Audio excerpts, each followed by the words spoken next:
Le Sommet international de l'éducation du futur réunit une soixantaine de conférenciers du monde entier. Des pionniers et des innovateurs issus du monde de l'éducation, bien évidemment, mais également des êtres inspirants, issus des chemins de sagesse ou des chemins d'apprentissage et de créativité dans différents domaines. Les arts, les sciences, l'économie, le lien avec la nature, le sport, etc. Des expériences et des chemins de vie qui sont un formidable enrichissement pour le monde de l'éducation. Le professionnalisme des traductions, en simultané, et l'incroyable richesse de toutes ces conférences offrent un horizon de point de vue vaste et varié, très complet, qui en font au final une véritable formation professionnelle pour les enseignants, les éducateurs et tous les professionnels de l'éducation, mais également une formation à la parentalité consciente et une formation individuelle à la vie consciente. Face à toute cette richesse et aux divers retours, nous avons décidé d'offrir toutes ces conférences à tous, partout dans le monde, en français et en anglais, quelquefois en allemand et en espagnol. Découvrez la vision d'acteurs audacieux et influents du changement, vers un monde éthique, solidaire, généreux et profondément respectueux de tous, des cultures, des peuples, des règnes et de la planète. Un incroyable panel de conférences, couvrant toutes les dimensions de l'éducation, pour un futur ayant du sens, une humanité épanouie et une terre qui respire. Une chose est sûre, votre vie, et à travers vous, celle des enfants, ne sera plus la même après avoir écouté toutes ces conférences. Pour avancer, nous avons besoin de vous, nous avons besoin de votre générosité solidaire. L'organisation du sommet et l'édition des conférences ont nécessité des milliers d'heures de travail et nécessitent encore beaucoup de temps et d'investissement. Nous faisons appel aux dons libres et spontanés pour compléter le financement du sommet et, si possible, continuer à l'enrichir de nouvelles conférences. Votre soutien est vraiment précieux et vital pour aller jusqu'au bout de cette aventure extraordinaire. Merci.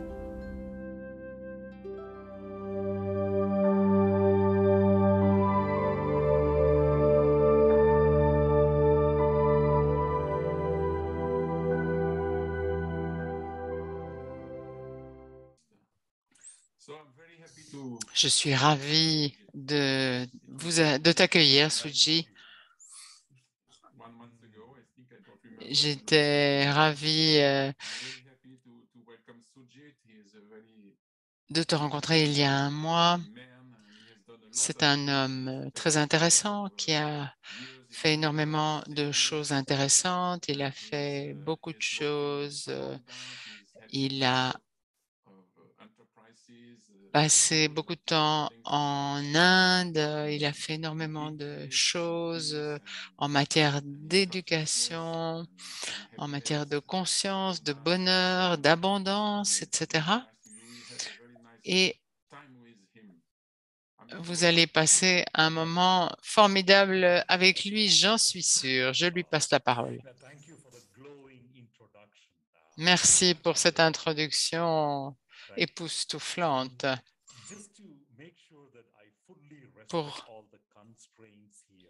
Pour être sûr que...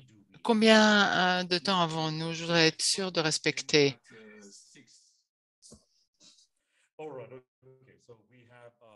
A good hour at least. On a une bonne heure, donc au moins, oui.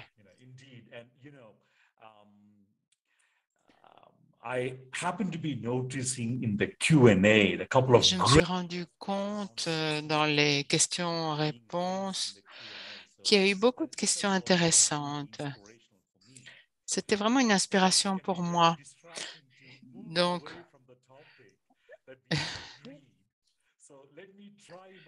alors, je vais essayer de faire de mon mieux, d'essayer de rester sur le sujet. Les manifestations de l'abondance en tant que caractéristique des enfants et en tant que manifestation.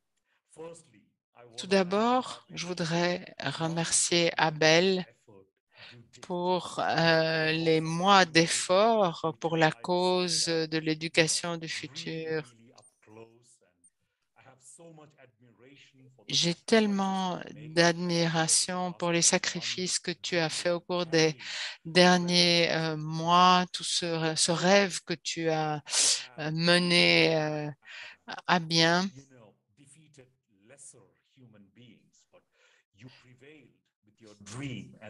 Ton rêve a prévalu et aujourd'hui cette conférence est là. Et l'humanité s'en sort renforcée et plus belle. Je sais que tu n'as pas fait ça seul. Satyana et d'autres personnes t'ont aidé à réaliser ce sommet. Donc, merci à tous ceux qui ont participé à l'organisation. Merci à vous. Tu incarnes cet esprit d'abondance. Que sont les enfants? Comme tu l'as dit dans ton introduction, Abel, j'ai grandi en Inde. Depuis l'âge de 4 ans, j'étais conscient des traditions spirituelles. Dans ces traditions, on accorde beaucoup d'importance aux enfants. L'une des choses les plus importantes, c'est qu'à 22 ans, j'avais l'idée que je voulais voyager en Occident. Quand vous vous confrontez à quelque chose qui est au sein de vous, vous vous rendez compte qu'il y a des différences entre vous et les autres. Et sans jugement, l'une des choses dont j'ai pris conscience par rapport au système système éducatif en Occident et par rapport au système éducatif en Inde aujourd'hui, la première chose avec laquelle je veux démarrer, c'est la compréhension simple. Chacun d'entre nous, on a une conscience de nous-mêmes. Ça peut être une source de confusion de dire ça pour de nombreuses personnes. Alors, on est né avec la conscience de soi. On sait que, en effet, nous sommes nés abondants et les 3 qualités auxquelles on se réfère de cette conscience de soi,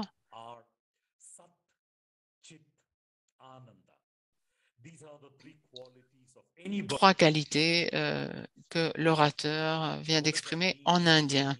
Qu'est-ce que ça veut dire, Sat? Je suis le sujet qui vit ma vie. Chik, c'est la conscience d'être.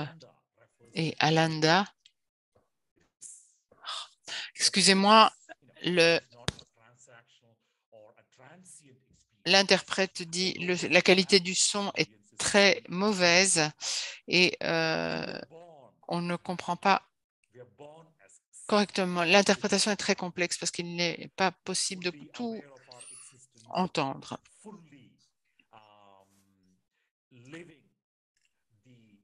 Nous vivons consciemment cette réalité changeante. De nombreux tests scientifiques sont de plus en plus clairs à cet égard.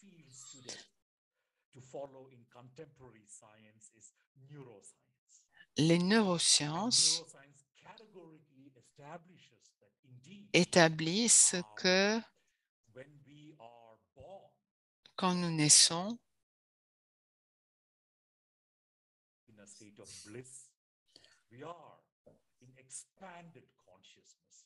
Nous sommes une conscience en expansion et cette compréhension du soi en tant que sujet, c'est la manière dont on est né, l'autoconscience. En Inde, on reconnaît cela chez les enfants. We grow up with all kinds of experiences, and all these experiences keep growing, conditioning us. Tout Like cela nous conditionne. Nous avons des couches et des couches de conscience. Chaque expérience nous forge. Abundant, and I Nous remember sommes nés abondants et je me rappelle avoir vu des questions et des réponses sur l'imagination, etc. Oui, nous sommes infiniment joueurs, abondamment imaginatifs, sans contrainte. Ça, c'est l'abondance complète. Oubliez l'abondance dans un contexte matériel. Si j'ai une abondance de bonheur et de bonne santé,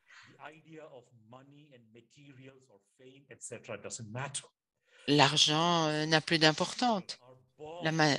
Les enfants naissent dans l'abondance.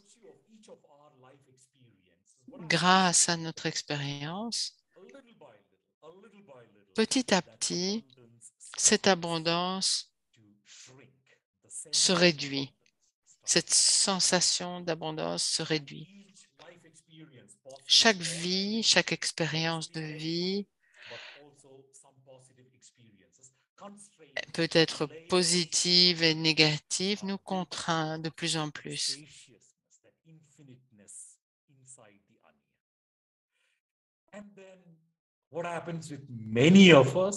Ce qui se passe avec nombre d'entre nous, pour la plupart d'entre nous, des événements se produisent qui nous amènent à nous questionner sur notre vie. Pour de nombreuses personnes, et je voudrais parler avec compassion, dans beaucoup de familles, on fait l'expérience de la mort. Et on se dit, quel est le sens de ma vie? Qu'est-ce qui m'apporte de la joie, du bonheur? Ça peut être un diagnostic médical négatif. En Inde, d'où je viens, le boogeyman, en bonne santé, c'est la maladie de cœur. En occidental, c'est le cancer.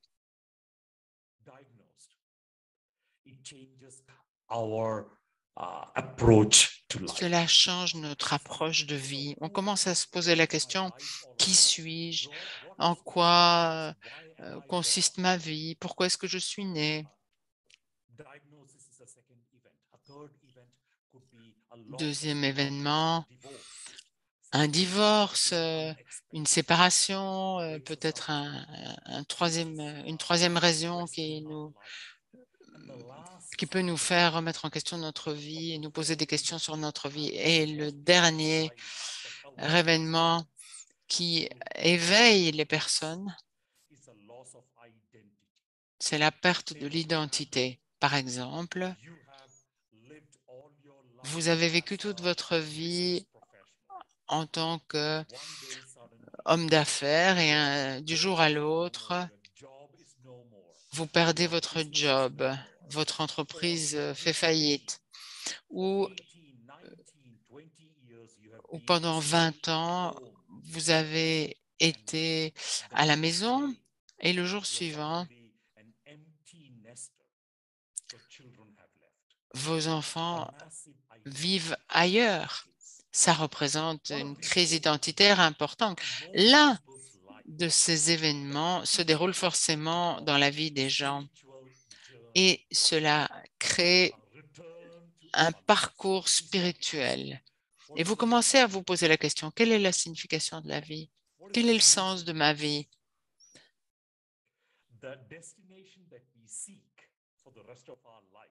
Quelle destination allons-nous choisir pour le reste de notre vie? C'est notre origine en réalité.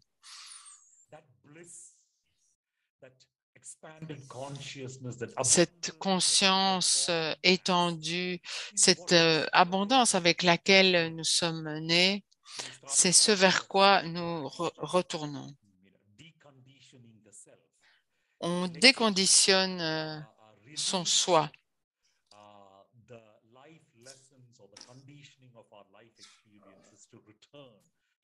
On revient à cet état que l'on avait quand on était enfant. C'est à peu près le parcours, le voyage que l'on fait.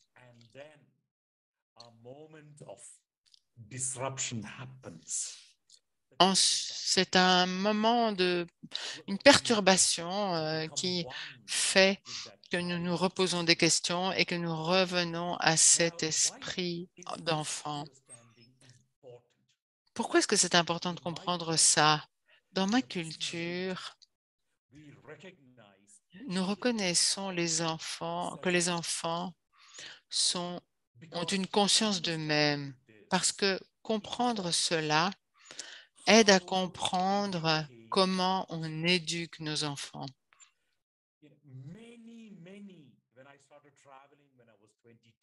J'ai commencé à voyager quand j'avais 22 ans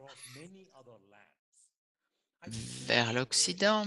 J'ai pris conscience que l'éducation classique est mue par une hypothèse. Les enfants sont immatures, naïfs, sous-développés. Si c'est la prémisse de ma mentalité, alors tout à coup, mon éducation reflète cette mentalité. Mon fils, ma fille est impuissant, est naïf, sous-développé, immature. Et moi, je suis un adulte qui a toute la connaissance, qui est intelligent, qui est mûr. Et j'ai quelque chose à offrir à ces enfants. Les croyances limitantes, les préjugés, etc., commencent à se propager. De nombreuses religions ont fait ça pendant des générations et des générations.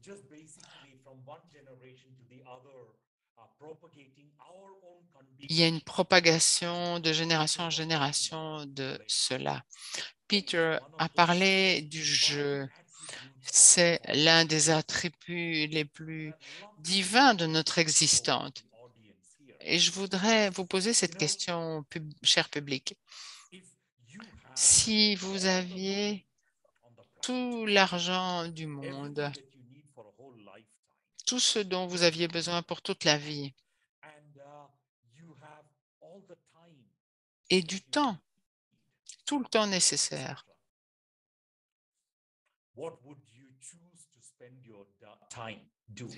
qu'est-ce que vous feriez de votre temps? Et chaque fois que je pose cette question, le jeu fait partie du top 3 des réponses, en tout cas dans le top 5. Donc, c'est un attribut divin. Le jeu est l'un des attributs divins.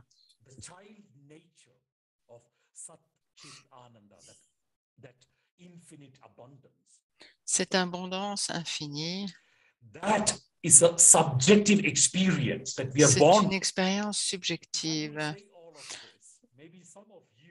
Peut-être que certains d'entre vous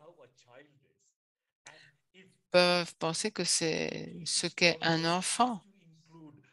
L'éducation doit inclure la préservation de cette abondance. L'éducation ne devrait pas être pénible.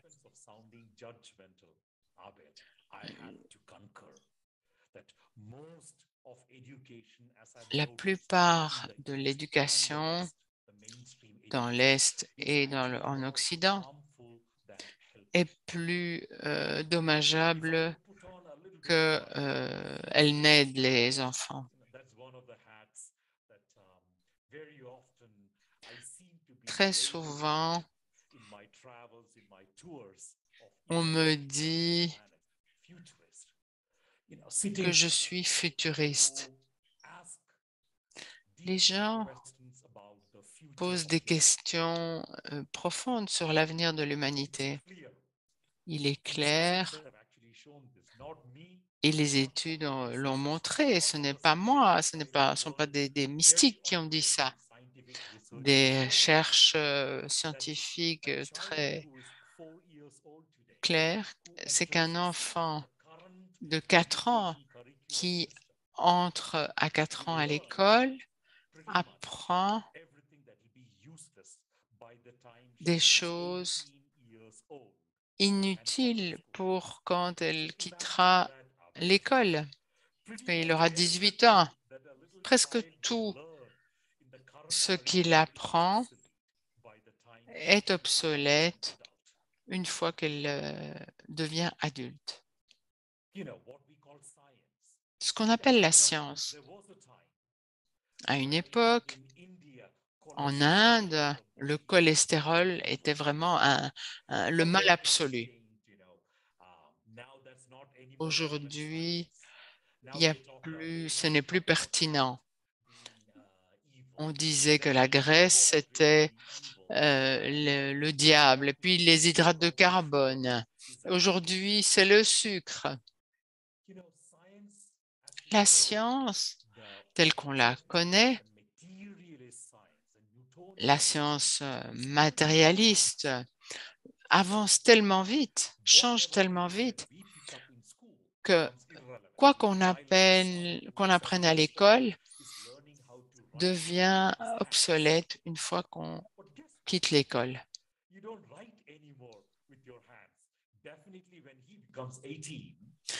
Mon fils a 7 ans, il apprend à écrire à la main et probablement à 18 ans, il n'écrira plus jamais à la main. En tant que futuriste, je peux vous le dire, on pourra écrire, on n'aura peut-être même plus besoin de parler pour que les choses s'écrivent. Quand il sera adulte, il devra simplement réfléchir, penser quelque chose, et simplement par la pensée, il pourra écrire ce qu'il veut. Donc, il ne faudra même plus parler pour que les choses soient écrites. Donc, les doigts ne serviront plus à rien, en tout cas pas pour écrire. C'est la vitesse à laquelle la science contemporaine avance.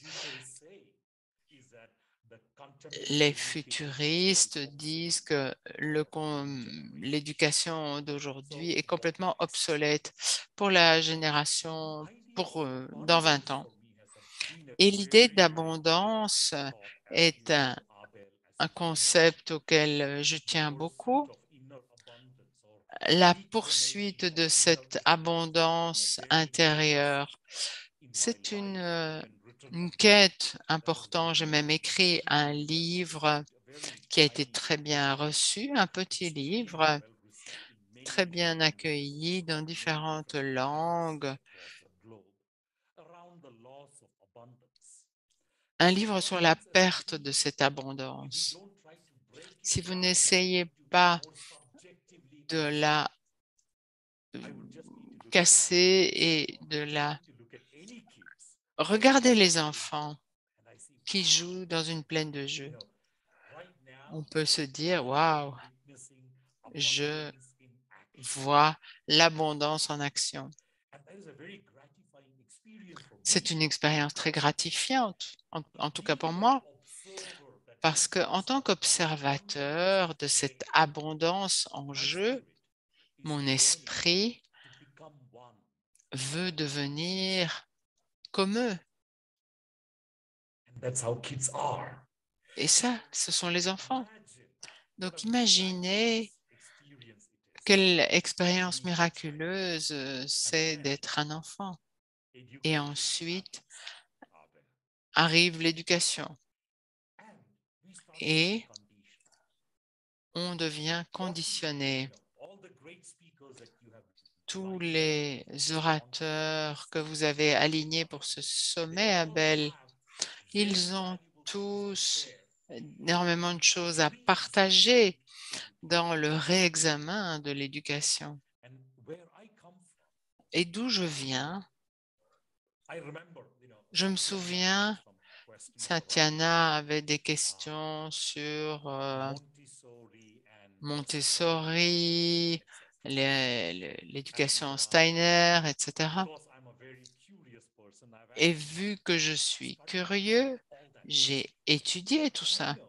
Et tu sais quoi? Je dois reconnaître que c'était très positif. Ce qu'ils ont à partager est très puissant d'un point de vue théorique, très profond.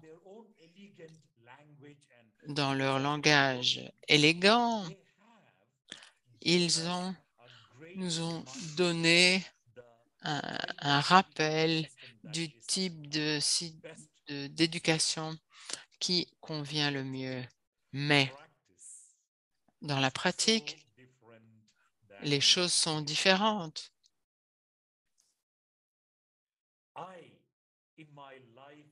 Dans ma vie,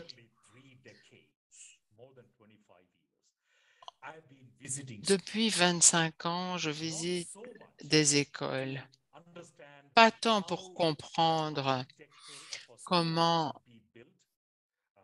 pour voir comment une architecture devrait être faite, même dans des pays comme le Danemark où il y a beaucoup d'attention portée à l'architecture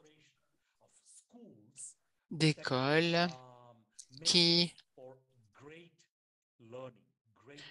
permettent d'apprendre de bonne façon. Je suis moins intéressé par l'architecture des écoles et plus par les... Vous savez, lorsque vous regardez le programme, vous savez si ce programme va préserver la nature, notre essence.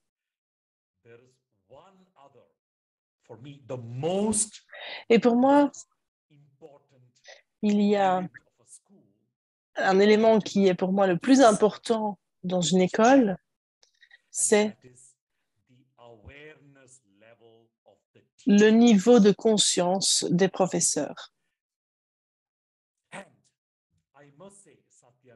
Et je dois dire, Satyana et Abel,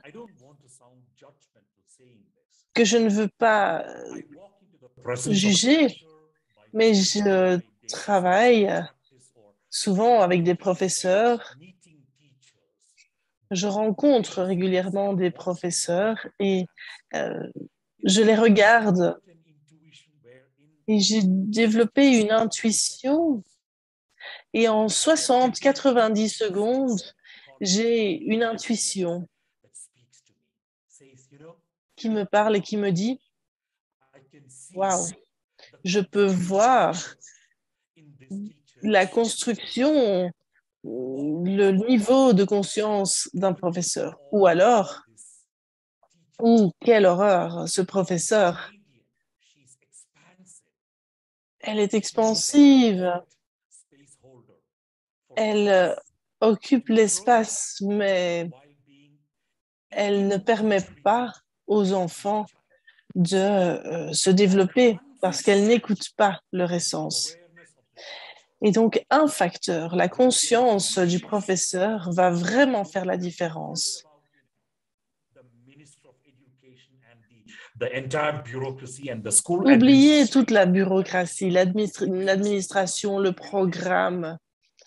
Oubliez tout cela. All of that aside, one thing, Il y a une chose que vous devez retenir, la conscience du professeur. and teacher is a very generic word in the West. When Et we refer to teachers in India, cette conscience est très importante. classes or categories of En Inde, il y a 6 catégories d'enseignants, mais je ne vais pas rentrer dans ce détail, sauf s'il y a une question, si quelqu'un est intéressé. just looking at the teacher.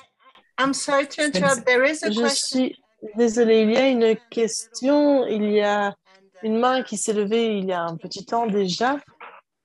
Je pense qu'elle avait une question. Oh, okay. Non, non, ce n'est pas une question. All right, all right. Très bien, alors on continue. In fact, I wouldn't mind being interrupted. N'hésitez pas à m'interrompre. Si vous avez des questions que vous vous posez, n'hésitez pas à les poser. Abundance creation in a holistic sense, as far as kids are concerned.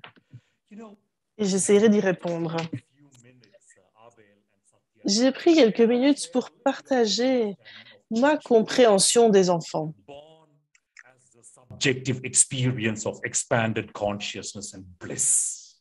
qui sont en fait un ensemble de conscience. J'ai pris un petit peu de temps pour parler de mes observations par rapport au système éducatif traditionnel, ce que je sais en tout cas. For the past couple of decades, Et au cours de ces dernières décennies, yes, we j'ai live remarqué in such a generous, que abundant world. nous vivons dans un monde d'abondance au niveau des enfants, mais aussi au niveau des adultes. Are so, Les adultes abundant and generous in nature. sont très généreux dans leur nature. Nothing is actually preventing us Rien ne nous empêche doing the otherwise unthinkable. de faire l'impensable, To, offer à savoir education offrir une éducation qui soit véritablement, qui reconnaisse la nature d'un enfant. Et là où j'ai été grandi, et j'ai vraiment eu beaucoup de chance de grandir là-bas, parce que j'ai profité d'une éducation holistique et aussi d'une éducation non holistique. Donc, j'ai eu beaucoup de chance de pouvoir expérimenter les deux côtés, les différents types d'éducation. Et si je regarde l'éducation traditionnelle en Occident, on a atteint une étape où le système traditionnel ne sert qu'à faire l'éducation objective des choses. Increasingly rooted, postmodern. Et cela, c'est dû à notre croyance postmoderne bien ancrée que tout ce qui existe, c'est tout ce que l'on peut voir ou sentir via mes 5 sens. Voilà, ça c'est tout ce qu'il y a. Par contre, il faut prendre un moment pour comprendre cela. Ce que cela signifie, c'est que si je le vois, ça existe. Si je le sens, si je le goûte, si je le touche, si je l'entends, cela existe. Si je ne peux pas le sentir, si je ne peux pas le toucher, cela n'existe pas. Essayez de convaincre un enfant que sa petite princesse, son jouet petite princesse n'existe pas. Ou alors que le super-héros de mon fils,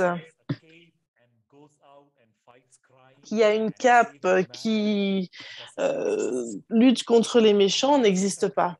Ou même Père Noël, ou alors les lapins de Pâques n'existent pas. Vous ne pouvez pas, tout simplement. Vous ne pouvez pas les convaincre de cela. Parce que ils sont capables d'expérimenter ce que l'on appelle la réalité supramentale. C'est une réalité subjective qui est très présente dans leur vie, que les scientifiques refusent de reconnaître. Les scientifiques matériels sont comme les scientifiques spirituels. Ils ne peuvent pas expliquer la motivation du jeu, l'idéal du jeu, ou alors la joie, l'amour, ou la signification, l'objectif, ou la gentillesse, la justice. Ils n'arrivent pas à expliquer cela. Et ce sont toutes des expériences de notre enfant intérieur.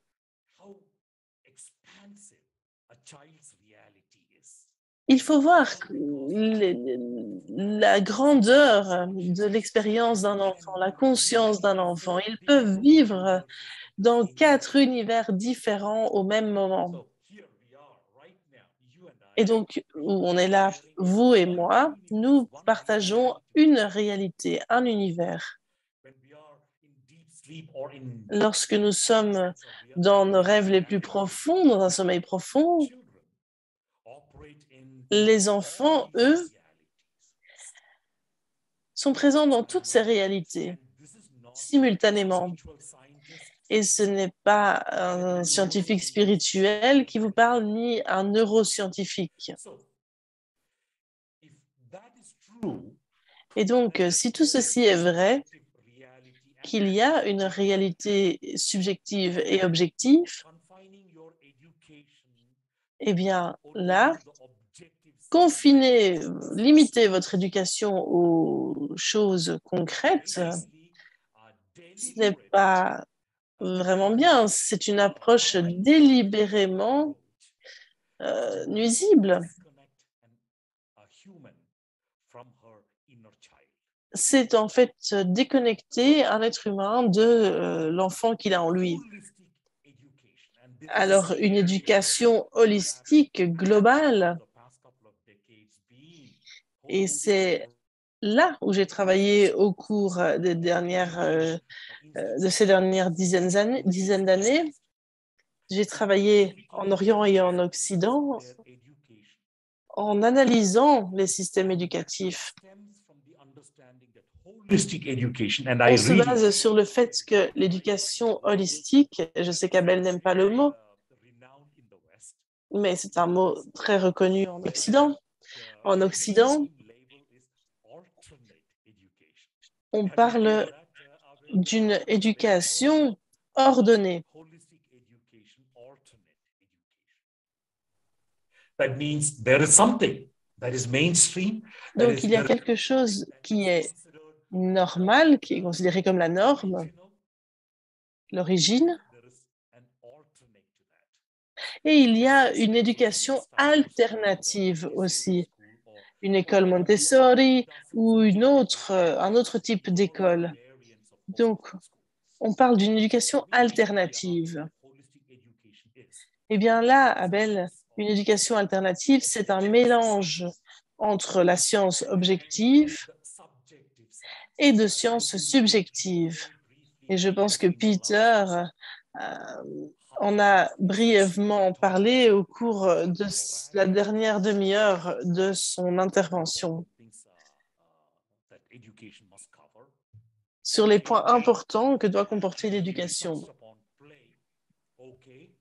OK, je pense que oui, le jeu est important, la conscience est importante également, la capacité à passer d'une réalité à l'autre, comprendre que nous sommes conscients, nous avons une expérience d'humain. Tout ceci est une éducation objective, la pratique de la gentillesse, de la générosité, ou toute autre valeur concerne l'éducation holistique. Si je regarde le programme d'un système moyen en Occident et en Orient, il n'y a pas ce type de cours de valeurs. Tout d'abord, On a détourné les programmes par des institutions, les institutions religieuses.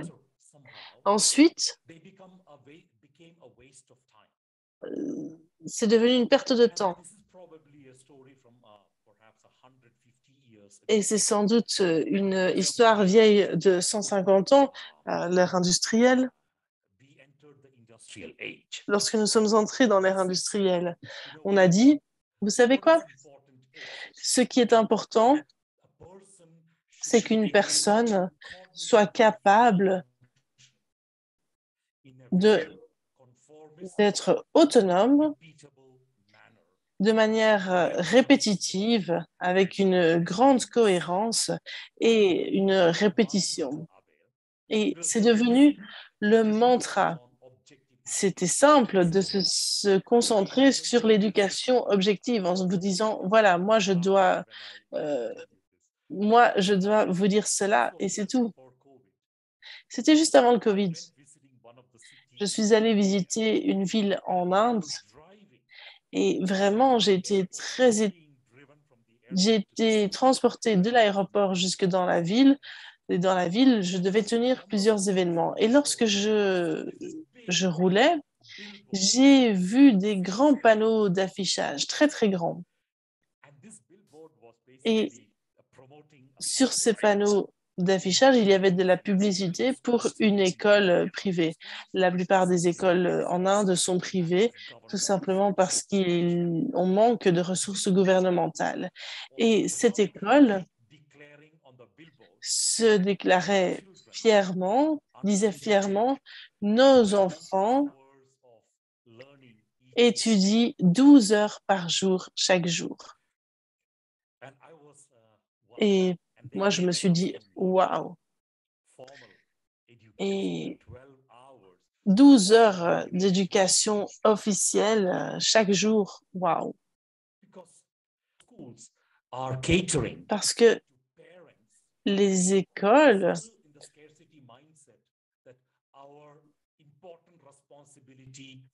font croire que l'importance pour les enfants, c'est d'aller à l'école. Mais les enfants, à un certain point, doivent pouvoir survivre. Et pour ces enfants, le seul moyen de survivre, c'est d'apprendre tous ces objectifs, toutes ces sciences, d'être bon à l'école, de rester assis en classe pendant 12 heures par jour, d'avoir le maximum des points, d'avoir de très bons points, et puis d'avoir un bon job où ils auront un salaire stable. Voilà, ça c'est le raisonnement des parents pour que leurs enfants s'en sortent. Et ce type d'éducation traditionnelle qui se concentre sur la science objective à outrance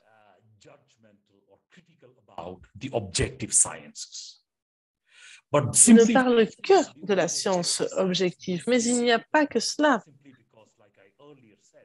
Parce que la science objective ne permet pas de prendre tout en compte. Par exemple, lorsque mon fils deviendra adulte, tout ce qu'il aura appris de l'école traditionnelle sera obsolète. En fait, en tant que futuriste, je peux vous dire cela. Chers amis, qui êtes des leaders sociaux éminents, au cours des 10-15 prochaines années, 60%, imaginez cela, 60% de tous les jobs actuels vont disparaître. 60% de tous les jobs actuels vont disparaître. Et cela fait paniquer la plupart des parents. Waouh, qu'est-ce qui va se passer à 60% des emplois? Eh bien, la plupart des emplois vont être effectués par des robots ou alors Ils vont être délocalisés en Afrique ou en Amérique. Et donc, les parents se disent, oh, mes enfants vont mourir de faim parce qu'ils ne pourront plus travailler, ils n'auront plus de salaire. Mais attendez, qui a fixé cette norme? Qui a dit que l'éducation des enfants doit les préparer à travailler? Et que pour que vous puissiez vivre, vous devez travailler. Qui a dit cela? En Inde, là où je viens, en Inde, en Asie, en Amérique, non, la majorité de la population ne pense pas cela. Personne ne pense que pour que vous puissiez vivre, vous devez travailler. Non.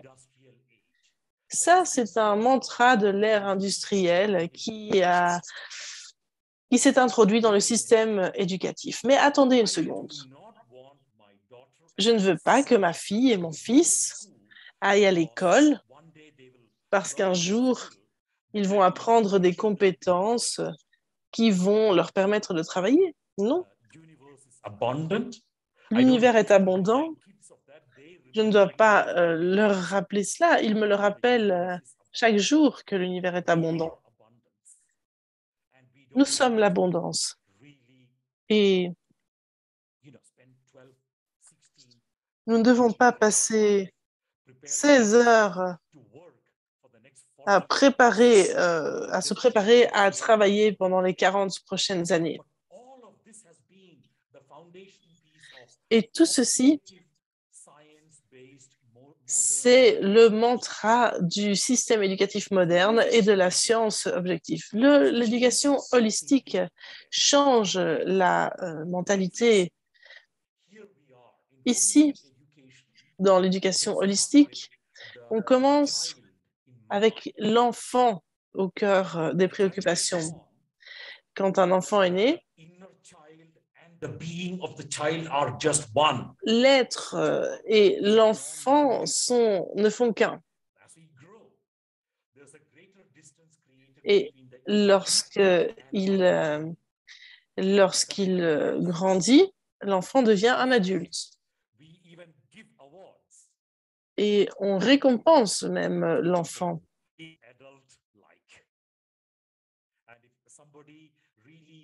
Et si quelqu'un trouve qu'être adulte, c'est agréable, les adultes, par exemple, lorsqu'ils se taquinent, ils se disent « Oh, mais ne fais pas comme si tu avais 3 ans ». On dit ça plutôt dans un sens négatif en disant « Tu te comportes comme un enfant de 3 ans » plutôt que ce soit un compliment.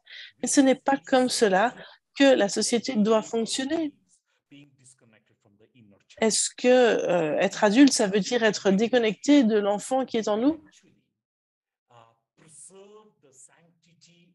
Nous devons préserver la virginité de cet enfant intérieur que nous avons en nous. Et parallèlement à cela, tout en continuant à cultiver cet enfant intérieur, et Peter a fait allusion à cela dans son intervention, les enfants sont des êtres curieux par nature.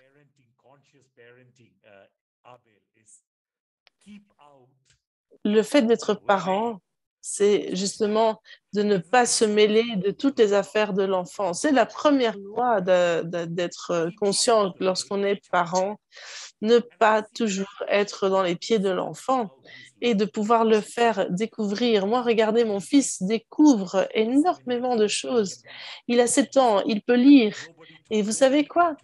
Personne ne lui a appris à lire. Il a appris à lire tout seul. Et pas parce que mon fils est extraordinaire, pas du tout.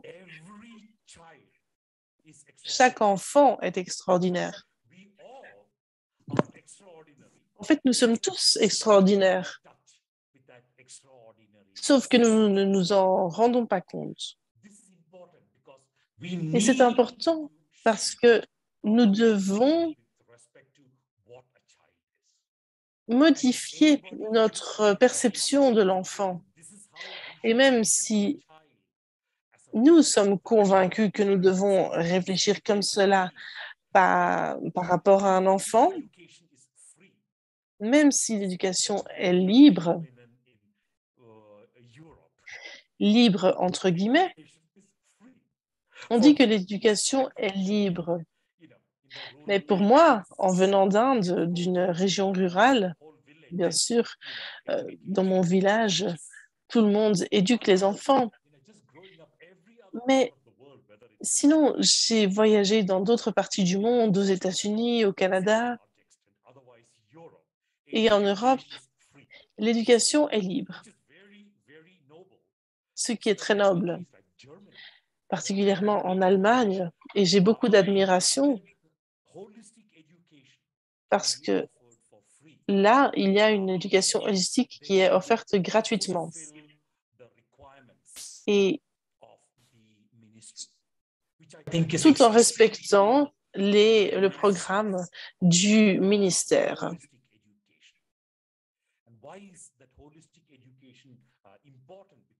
Et pourquoi est-ce que c'est important l'éducation holistique? Eh bien, parce que avec le Covid, on est entré dans ce que l'on appelle le VUCA, le monde VUCA. Abel, avez-vous déjà entendu ce terme VUCA? V-U-C-A. VUCA. Vous pouvez taper cela dans Google si cela vous intéresse. V pour volatile, U pour incertain, C pour complexe et A pour ambigu. Eh bien, avec le Covid, nous sommes entrés dans le monde VUCA, un monde incertain, complexe, ambigu et volatile. Dans 10 ans, 60% des emplois n'existeront plus. Nous sommes en train de déconstruire, de digitaliser, de devenir non-binaire. Nous devenons un mélange. Les frontières tombent dans le monde. Et la renaissance des membres du millénium est complètement différente. Les générations du millénaire ne sont pas intéressées par l'éducation. Assured job. What works there? Par contre, ce qui fonctionne bien, c'est notre capacité à exercer notre nature holistique. Non pas parce que nous devons travailler pour gagner notre vie. Je peux vous dire, Abel, vous êtes en France et la France a une grande histoire de la Renaissance et vraiment, cela me passionne. On va avoir une nouvelle Renaissance.